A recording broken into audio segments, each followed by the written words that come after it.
ଆହ୍ୱାନ ଓଡ଼ିଶାର ପ୍ରଥମ ଏବଂ ଏକମାତ୍ର ମାସିକ ଓଡ଼ିଆ ସାହିତ୍ୟ ଇ ପତ୍ରିକା। ଆମ ପୋଡକାଷ୍ଟ ଶୁଣିପାରିବେ ଏଇ 30 ସେକେଣ୍ଡର ବିଜ୍ଞାପନ ପରେ। କୁନି ଭାଉଜ ଡାକ ଶୁଣି କୁନି ଘର ବାହାରକୁ ଆସିଲା ବେଳକୁ ପଡ଼ିଶା ଘରର ଲକ୍ଷ୍ମୀ କାନ୍ଦ କାନ୍ଦ ହୋଇ ଠିଆ ହୋଇଛି। କ'ଣ ହେଇଛି ବୋଲି ପଚାରିବା ପୂର୍ବରୁ ଲକ୍ଷ୍ମୀ କହିଲା, ଆମ ଘରକୁ ଶୀଘ୍ର ଆସ। ଆଉ ଦୌଡ଼ି ପଳାଇଲା। କୁନି କ'ଣ କରିବ କିଛି ଭାବିପାରିଲା ନାହିଁ। ଅଗତ୍ୟା ଦୁଆରରେ କିଳିଣ୍ଡା ଦେଇ ଶୀଘ୍ର ଶୀଘ୍ର ପଡ଼ିଶା ଘରକୁ ପଳାଇଲା। ତଳେ ଲକ୍ଷ୍ମୀ ବୋଉ ପଡ଼ି ଛଟପଟ ହେଉଥାନ୍ତି। ପେଟ କାଟୁଛି ବୋଲି କାନ୍ଦୁଳୁ ମାନ୍ଦୁଳୁ ହେଉଛନ୍ତି। କୁନି ସାଙ୍ଗେ ସାଙ୍ଗେ ପାଣି ଗିଲାସେ ନେଇ ଦେଲା। ମାତ୍ର ସାଙ୍ଗେ ସାଙ୍ଗେ ସେ ପାଣି ବାନ୍ତି ହୋଇଗଲା। ବାହା ହେଇକି ସବୁ 4ଟା ମାସ ହେଇଛି। ଏଇଟା ନୂଆ ଗାଁଟେ, କାହାକୁ ବି ତ ସେ ଜାଣିନି, କ'ଣ କରିବ? ମାତ୍ର ବୁଦ୍ଧି ଖଟାଇ ସେ ଲକ୍ଷ୍ମୀକୁ କହିଲା, ଯା ବାଡ଼ିପଟ ଖଳାରେ ଚଷା ଧାନ ବେଙ୍ଗଳା ପକାଉଥିବ, କହିବୁ ଶଗଡ଼ ନେଇ ଆସିବ। ବୋଉକୁ ନେଇ ସହରକୁ ଯିବା। ଦୋପହର ବିତିଗଲା। କୁନି ସହରରୁ ଫେରିଲା। ଗାଁରେ ସେତେବେଳେ ସେ ବସ୍ଷ୍ଟାଣ୍ଡରେ ବସ୍ରୁ ଓହ୍ଲାଇଲା। ତାକୁ ଲାଗିଲା ଯେମିତି ସବୁ ତାକୁ ଅପରାଧୀ ପରି ଦେଖୁଛନ୍ତି। ଘରକୁ ଗଲାବେଳକୁ ଦୁଆରେ ବସିଥିଲା ସନିଆ। କୁନିକୁ ଦେଖି ଘର ଭିତରକୁ ଚାଲିଗଲା। କୁନି ବୁଝିପାରୁଥିଲା ତା ଭୁଲ କେଉଁଠି ହେଉଛି। ସେ କାହାକୁ କିଛି ନ ଜଣାଇ କବାଟରେ ତାଲା ନ ଦେଇ ବାହାରି ଯାଇଥିଲା। ସେ ଦିନସାରା କିଛି ଖାଇନି। ଅବଶ୍ୟ ଯିବା ବେଳକୁ ସେ ରୋଷେଇ କରି ରଖିଯାଇଥିଲା। ସିଧା ଚୁଲି ପାଖକୁ ଯାଇ ଦେଖିଲା ହାଣ୍ଡିରୁ ଭାତ ଅଧା ସରିଛି। ଆଶ୍ୱସ୍ତ ହେଲା ଯେ ସନିଆ ଭୋକରେ ନାହିଁ। ନିଜେ କିଛି ଖାଇବା ପାଇଁ ତା ମନ ହେଲାନି। ଲୁଗାଟା ବଦଳାଇ ଦେଇ ଘର ମଝ ଅଗଣା ପିଣ୍ଡାରେ ବସି ପଡ଼ିଲା।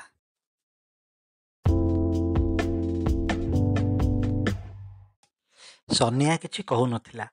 କୁନିକୁ କଥାଟା କିଛି ଠିକ୍ ଲାଗୁନଥିଲା। ସେ ନୀରବତା ଭାଙ୍ଗିବା ପାଇଁ କହିଲା, କ'ଣ ହେଲା? ମୋ ଉପରେ ରାଗିଛ ନା କ'ଣ? ସନିଆ ଧୀର ସ୍ୱରରେ କହିଲା, ଅନ୍ତତଃ ଥରେ ଭାବିଥାନ୍ତ। ତୁମେ ଗାଁର ନୂଆ ବୋହୂଟେ ହେଇ କୋଉ ସାହସରେ ଏକା ଏକା ଶଗଡ଼ରେ ବସି ପଳାଇଲ? କୁନି ଫେଁ କରି ହସିଦେଇ କହିଲା, ଓହୋ, କାହିଁ ତୁମର ମୋଟର ଗାଡ଼ିଟାରେ ବସି ଯାଇଥାନ୍ତି କି? କୁନିର ଏଇ କଥାରେ ବିରକ୍ତ ହୁଏ ସନିଆ। ସବୁ କଥାକୁ ହାଲୁକାରେ ନେଇଯାଏ ବୋଲି ରାଗେ। ସେ କେମିତି ଏକ ରାଗ ଓ ଅଭିମାନ ମିଶା ଚାହାଣୀରେ ଦେଖୁଥିଲା କୁନିକୁ। କୁନି କହିଲା, ଆରେ କୁହ ତ, ଯଦି ସେ ଆମ ନିଜ ଭାଉଜଟେ ବି କି ନାନୀଟେ ହେଇଥାନ୍ତେ ଆଉ ଏମିତି କଷ୍ଟରେ ମରୁଥାନ୍ତେ, ତ କ'ଣ ମୁଁ ନୂଆ ବୋଉ ବୋଲି କହି ଘରେ ବସି ରହିଥାନ୍ତି ଆଉ ତାଙ୍କୁ ମରିବାକୁ ଦିଅନ୍ତି? ସନିଆର ରାଗ ଏକାଥରେ ଉଡ଼ିଗଲା। ସେ ନୀରବ ହୋଇ କହିଲା, ତମେ ଠିକ୍ କହୁଛ ଯେ, ହେଲେ ଗାଁ ବାଲା କେତେ କଥା କହୁଛନ୍ତି। କୁନି କିଛି କହିଲା ନାହିଁ। ସେ ଯାହା ହେଉ ଅଭିମାନ ଓ ରାଗର ପାଚେରୀ ହଜି ଯାଇଥିଲା। ଅବଶ୍ୟ ସନିଆ ଖୁସି ହେଇଥିଲା। ଖାଲି ଯାହା ଗାଁ ବାଲାଏ କ'ଣ କହିବେ କ'ଣ ନ କହିବେ ଭାବୁଥିଲା। 2 ଦିନ ପରେ ଲକ୍ଷ୍ମୀ ବୋଉ ଘରକୁ ଫେରିଲା। ଘରକୁ ଆସୁ ଆସୁ କୁନିକୁ ଆସି ସ୍ନେହ କରି କହିଲା, ମୋର ଝୁଅଟା ବି ଏତେ କାମ କରିବ ନାହିଁ। ଆର ଜନ୍ମରେ ତୁ ମୋ ମା ଥିଲୁ। ସେ ଯାହା ହେଉ ଲକ୍ଷ୍ମୀ ବୋହୂ ଆସିଲା ପରେ ଗାଁ ସାରା କୁନି ପ୍ରତି ଉଠିଥିବା ବିଦ୍ରୋହକୁ ଥଣ୍ଡା କରିଦେଲା। ଏବେ ଆଉ କିଏ କୁନିକୁ ଦୋଷୀ ବୋଲି ଭାବୁନଥିଲେ। ହେଲେ ଗାଁର ନୂଆ ବୋହୂଟା ହଠାତ୍ ଗାଁର ନେତ୍ରୀ ହୋଇଗଲା। ଏହି କଥା କବିରାଜଙ୍କ କାନରେ ପଡ଼ିଲା ପରେ ସେ ଘୋଷଣା କରିଦେଲେ, ଆସନ୍ତା ସନ ଗାଁରେ ସରପଞ୍ଚ ପ୍ରାର୍ଥୀ ପାଇଁ ସେ କୁନିର ନାଁ ଦେବେ। ସନିଆର ଖୁସି ଦେଖିଲେ ହେଲା। ସତକୁ ସତ ମାସ 2ଟାରେ ଗାଁରେ ପଞ୍ଚାୟତ ପାଇଁ ନିର୍ବାଚନ ହେବା ଘୋଷଣା ହେଲା। ଆଉ କବିରାଜ ଆଜ୍ଞାଙ୍କ ଉଦ୍ୟମରେ କୁନି ହେଲା ପ୍ରାର୍ଥିନୀ। ଘର ଛାଡ଼ି ଦ୍ୱାର ଦ୍ୱାର ବୁଲି ଭୋଟ ମାଗିଲା କୁନି। ଆଉ କହିବା ଜରୁରୀ ନୁହେଁ, କୁନି ହୋଇଥିଲା ଆମ ଗାଁର ନୂଆ ସରପଞ୍ଚ।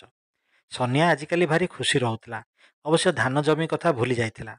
ଗାଁ ପଞ୍ଚାୟତର ସବୁ କାମ କହିବାକୁ ଗଲେ ସନିଆ ନିଜର ଆଧିପତ୍ୟ ବୋଲି ଭାବି ନେଇଥିଲା। ଚାକିରି କରାଇବା କହି ଲୋକଙ୍କ ପାଖରୁ ଟଙ୍କା ନେବା, କାହାକୁ ବାର୍ଦ୍ଧକ୍ୟ ଭତ୍ତା କରାଇବା କହି ଟଙ୍କା ମାଗିବା ଆଦି ସବୁ କାମରେ ସିଦ୍ଧହସ୍ତ ହୋଇଗଲା ସନିଆ।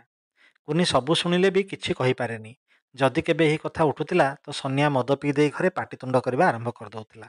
ଆଉ ଲୋକଲାଜ ଭୟରେ କୁନି ଚୁପ୍ ରହୁଥିଲା। ଗାଁରେ ପୋଖରୀ ଖୋଳା ହେଲା। 10 ଫୁଟ ଗଭୀର ପୋଖରୀ 6 ଫୁଟରେ ରହିଗଲା। କବିରାଜ ଆଜ୍ଞା କୁନିକୁ ଏହି ସବୁ କଥା କହିଲା ପରେ ସେ ନୀରବ ରହିଲା। କବିରାଜ ଆଜ୍ଞା ସବୁ ବୁଝିଗଲେ। ଯାହା ହେଲେ ବି ଗାଁର ବୋହୂଟିଏ ସେ।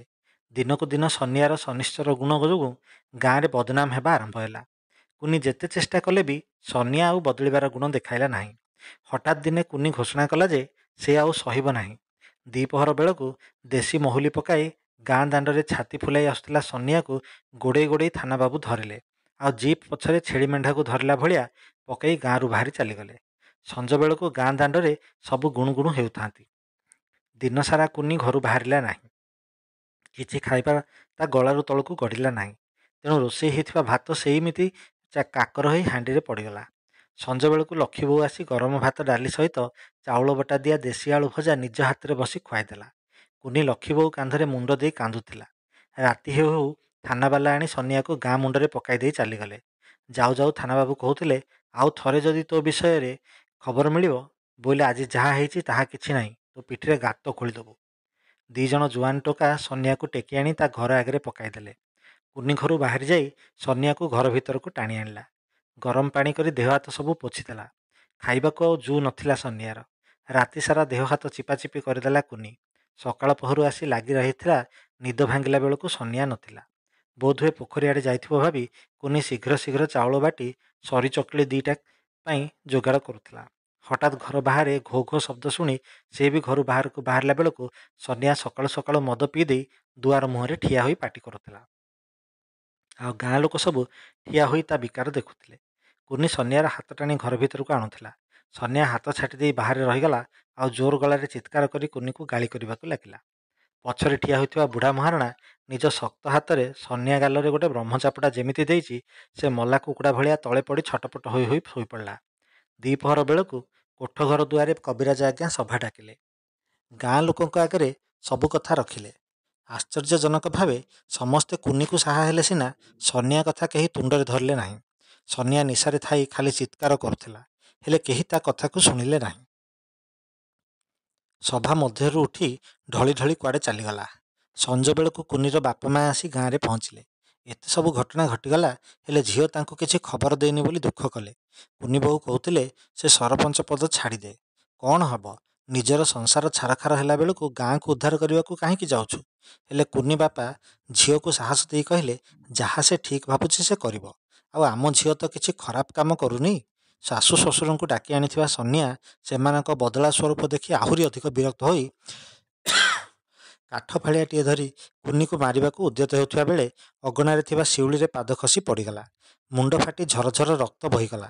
7 ଦିନ ଯାଇ ସହରରେ ହସ୍ପିଟାଲରେ ରହିବା ପରେ ଘରକୁ ଫେରିଲା। 2 ଦିନ ସନିଆ ଘରୁ ବାହାରିଲା ନାହିଁ ସତ, କିନ୍ତୁ କୁନିକୁ ସେ ଆଡ଼ ଆଖିରେ ହିଁ ଦେଖିଲା। କୁନିକୁ କିଛି ଭଲ ଲାଗୁନଥିଲା, ହେଲେ ସେ ଥିଲା ନିରୁପାୟ। ରାଜଧାନୀରୁ ଚିଠି ଆସିଲା ସବୁ ସରପଞ୍ଚମାନେ ଯାଇ ସଭା କରିବେ ବୋଲି। ପ୍ରଥମ ଥର କୁନି ଏକା ଏକା ସଭା କରିବାକୁ ଗଲା। ସନିଆ ଯିବା ପାଇଁ ମନା କରିଦେଇଥିଲା। ରାଜଧାନୀରେ କୁନିର କାମର ବହୁତ ପ୍ରଶଂସା ହେଉଥିଲା। ଜଣେ ମହିଳା ସରପଞ୍ଚ ହେବା ସତ୍ତ୍ୱେ ବହୁତ ଅଧିକ କାମ କରି ସେ ସବୁଠାରୁ ଅଧିକ ପ୍ରଶଂସା ପାଇଥିଲା। ମାତ୍ର ତାକୁ ଖାଲି ଖାଲି ଲାଗୁଥିଲା। ଆଜି ଯଦି ତା ସ୍ୱାମୀ ତା ସହିତ ଥାଆନ୍ତେ କେତେ ଖୁସି ସେ ହୋଇଥାନ୍ତେ। 2 ଦିନ ପରେ ଘରକୁ ଫେରିଲା ବେଳକୁ ଘରର କାୟା ବଦଳି ଯାଇଥିଲା। ସବୁ ଜିନିଷପତ୍ର ଏଣେତେଣେ ବିଛାଡ଼ି ହୋଇ ପଡ଼ିଥିଲା। ସନିଆ ଘରେ ନଥିଲା। ଘରଦୁଆର ସବୁ ଖୋଲା ଥିଲା। ଲକ୍ଷ୍ମୀ ବୋଉ ଆସି କହିଲେ, ସନିଆକୁ ପୋଲିସ ନେଇଯାଇଛି। ଦ୍ୱିପହର ବେଳକୁ ପୋଲିସ ଆସିଥିଲା। ଘର ସାରା ଖାନ୍ ତଲାସି କରି ଗଞ୍ଜେଇ ଧରିଲା ଆଉ ସନିଆକୁ ଧରି ଚାଲିଗଲା। ଥାନାକୁ ଯାଇ କୁନି ସନିଆକୁ ଛାଡ଼ିଦେବା ପାଇଁ କହିବା ପରେ ଥାନାବାବୁ ଜଣାଇଦେଲେ ଯେ ସେ ଛାଡ଼ିପାରିବେ ନାହିଁ, କାରଣ ସେ ସନିଆକୁ ଗଞ୍ଜା ସହିତ ଗିରଫ କରିଛନ୍ତି। ଆଉ ସେ କୋର୍ଟକୁ ଚାଲାଣ ହେଇଛି। ଯେତେବେଳେ ଯାଏଁ କୋର୍ଟ ଆଦେଶ ଦେବେନି ସେ ତାକୁ ଛାଡ଼ିପାରିବେନି। କୁନି ରାତି ହେବା ଯାଏଁ ଏପାଖ ସେପାଖ ହୋଇ କେତେ ଓକିଲକୁ ଭେଟିଲେ ସୁଦ୍ଧା ଜାମିନ ହେଲାନି। ସେ ନିରାଶ ହୋଇ ଘରକୁ ଫେରିଲା ବେଳକୁ ତା ଦୁଆରେ ଗହଳି ଦେଖି ଛାତି ଭିତରେ କାହିଁକି ପାପ ଛୁଇଁଲା। ପାଖକୁ ଯାଉ ଯାଉ ବାଟରୁ ଲକ୍ଷ୍ମୀ ବୋଉ ତା ହାତ ଟାଣି କାହ୍ନୁଆ ଗୌଡ଼ ଘର ଗୁହାଳ ପାଖ ଭିତରକୁ ନେଇ କହିଲା, ଆଜି ଘରକୁ ଯାଆନା। କେତେ ସବୁ ଅଜଣା ଲୋକ ଆସି ତୋ ଦୁଆରେ ଠିଆ ହୋଇ ପାଟିତୁଣ୍ଡ କରୁଛନ୍ତି। କହୁଛନ୍ତି ତୁ କୁଆଡ଼େ ତୋ ସ୍ୱାମୀ ସହିତ ମିଶି ନିଶା ବେପାର କରୁଥିଲୁ ବୋଲି। କୁନି ଆଉ ନିରୁପାୟ ହୋଇ ମୁଣ୍ଡରେ ହାତେ ଓଢ଼ଣି ଦେଇ ଲକ୍ଷ୍ମୀ ଭାଉଜ ଘରେ ପଶିଗଲା। ଆଉ ରାତି ସାରା ସେମିତି ରହିଲା। ରାତି ଅଧା ହେବା ପରେ ତା ଦୁଆରୁ ଗହଳି ହଟିଲା ପରେ ନିଜ ଘରକୁ ଆସି ଶୋଇବାକୁ ଚାହୁଁଥିଲା, ମାତ୍ର ଲକ୍ଷ୍ମୀ ଭାଉଜ ଛାଡ଼ିଲେ ନାହିଁ। ସକାଳୁ ସକାଳୁ ଗାଁରେ ସଭା ସମିତି ଆରମ୍ଭ ହୋଇଗଲା। ଗାଁ ମଝିରେ ମାଇକ୍ ଲଗେଇ କିଛି ଲୋକ କୁନି ଆଉ ତା ସ୍ୱାମୀ ବିରୋଧରେ ଭାଷଣ ଦେଲେ। କୁନି କବିରାଜଙ୍କୁ ଖବର ଦେବା ପାଇଁ ଲକ୍ଷ୍ମୀକୁ ପଠାଇଥିଲା, ହେଲେ କବିରାଜ ନିଜ ପ୍ରାଣ ଭୟରେ ଗାଁ ଛାଡ଼ି ଚାଲିଯାଇଥିଲେ। ଆଉ ଚିଠି ଦେଇଥିଲେ କୁନି ପାଇଁ, ସେ ବି ଗାଁ ଛାଡ଼ି ଚାଲିଯିବା ପାଇଁ। ଏସବୁ ନାଟ ବିରୋଧୀ ଦଳଙ୍କ ବୋଲି ଲେଖିଥିଲେ। ସେ ଯାହା ହେଉ ଦ୍ୱିପହର ବେଳକୁ ଗାଁ ମଝିରେ ଚାଲିଥିବା ନାଟର ଅବସାନ ଘଟିଲା। ଯେତେବେଳେ ପଞ୍ଚାୟତ ସମିତି ଚେୟାରମ୍ୟାନ୍ ଆସି ସବୁ ଲୋକଙ୍କୁ ସେଠାରୁ ହଟିଯିବା ପାଇଁ କହିଲେ, କୁନି ସାମାନ୍ୟ ଆଶ୍ୱସ୍ତ ହୋଇ ଥାନାକୁ ଯାଇ ସନିଆକୁ କିଛି ଖାଇବାକୁ ଦେବା ପାଇଁ ବାହାରୁଥିଲା। ଏହି ସମୟରେ ଥାନା ଗାଡ଼ି ଆସିଲା। ସେ ଖୁସି ହୋଇଗଲା। ତା ସ୍ୱାମୀ ଖଲାସ ହୋଇଥିବା କଥା ଭାବି, ମାତ୍ର ଯାହା ଶୁଣିଲା ସେଥିରେ ସେ ବିଶ୍ୱାସ କରିପାରିଲା ନାହିଁ। ସନିଆ ହାଜତ ଭିତରେ ଆତ୍ମହତ୍ୟା କରିବା ପାଇଁ ଚେଷ୍ଟା କରିଥିଲା। କୁନିର ଚେତା ପଳାଇଲା। ଚେତା ଆସିବା ବେଳକୁ ସେ ଡାକ୍ତରଖାନାରେ ଖଟିଆରେ ଶୋଇଥିଲା। ପାଖରେ ଲକ୍ଷ୍ମୀ ଠିଆ ହୋଇଥିଲା। ସ୍ୱାମୀଙ୍କୁ କ'ଣ ହେଲା ବୋଲି ଚିନ୍ତା କଲା। କବିରାଜ ଆଜ୍ଞା ଆସିଥିଲେ। କହିଲେ ସବୁ ଠିକ୍ ଅଛି, ବିରୋଧୀ ଦଳ ଏସବୁ ନାଟ କରୁଛି। ସନ୍ଧ୍ୟାବେଳକୁ କୁନି ଥାନା ଆଗରେ ଧାରଣା ଦେଇ ବସିଲା। ଥାନାବାବୁ ଆସି ବୁଝେଇଲେ, ହେଲେ ସେ ମାନିବାକୁ ନାରାଜ। ଖବର ଗଲା ଜିଲ୍ଲାପାଳଙ୍କ ପାଖକୁ। ସେ ତୁରନ୍ତ ନିଜ ଗାଡ଼ିରେ ବାହାରି ପଡ଼ିଲେ କଥା କ'ଣ ବୁଝିବା ପାଇଁ। ଗାଁର ଅଧା ଲୋକ ଥାନା ଆଗରେ ଠିଆ ହୋଇଥାନ୍ତି। ଜିଲ୍ଲାପାଳ ଆସିଲେ କଥା ବୁଝାଇବାକୁ ଚେଷ୍ଟା କଲେ, ହେଲେ କୁନି ବୁଝିବାକୁ ନାରାଜ। ସେଇଠୁ ରାତି ଆସି 10 ହେଲାଣି। ଗାଁ ଲୋକଙ୍କ ଭିତରେ ରାଗ କୁହୁଳିଲାଣି। ଦେଖୁ ଦେଖୁ ହିଂସା ଆଡ଼କୁ ବଢ଼ୁଥିବା ଭିଡ଼କୁ ଦେଖି ଜିଲ୍ଲାପାଳ ସାଙ୍ଗେ ସାଙ୍ଗେ କୋର୍ଟର ମାଜିଷ୍ଟ୍ରେଟକୁ ଡକାଇ ସନିଆକୁ ଘରକୁ ଛାଡ଼ିବା ପାଇଁ ନିର୍ଦ୍ଦେଶ ଦେଲେ। ପୁଣି କୁନି ଯୁଦ୍ଧ ଜିତି ଘରକୁ ଫେରିଥିଲା। ଦ୍ୱିତୀୟ ଦିନ କୋର୍ଟରୁ ଚିଠି ଆସିଲା ସନିଆ ପାଇଁ। ଦୋଷୀ ସାବ୍ୟସ୍ତ ହେଲା ପରେ 6 ମାସ ମାତ୍ର ଜେଲ୍ ଦଣ୍ଡ ହୋଇଥିଲା ତାକୁ। କିନ୍ତୁ ଜେଲରୁ ଫେରିଲା ପରେ ସନିଆ ବଦଳି ଯାଇଥିଲା। ମଦର ନିଶା ଛାଡ଼ି ଯାଇଥିଲା। ସନିଆ ଭଲ ଲୋକ ହୋଇଯାଇଥିଲା। ଆଉ କୁନି ପୁଣି ଦ୍ୱିତୀୟ ଥର ପାଇଁ ସରପଞ୍ଚ ହେବାକୁ ଯାଉଥିଲା।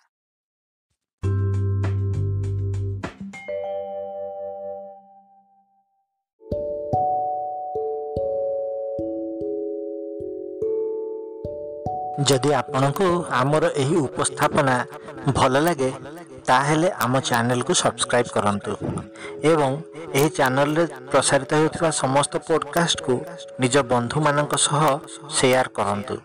ଧନ୍ୟବାଦ।